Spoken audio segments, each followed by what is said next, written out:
Hey everyone! Today, I'm super excited to share my experience with the Redtiger dashcam front and rear, which records in stunning 4K and 2.5K. Let's unbox this and dive into all the features. Setting it up takes a bit of patience, especially if you're new to dashcams. But once it's in place, you're good to go.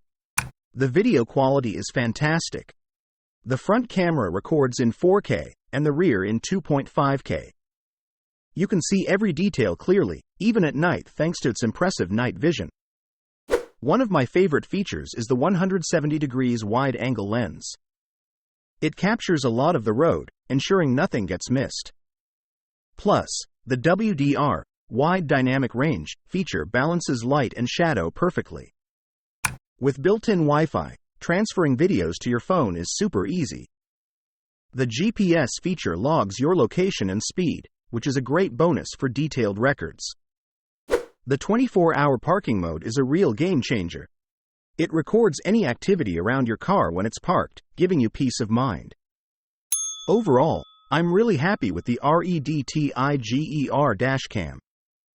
Despite a few minor drawbacks, the video quality and features make it a fantastic choice. If you're looking for a reliable and high-quality dashcam, I highly recommend this one. Thanks for watching, and drive safely.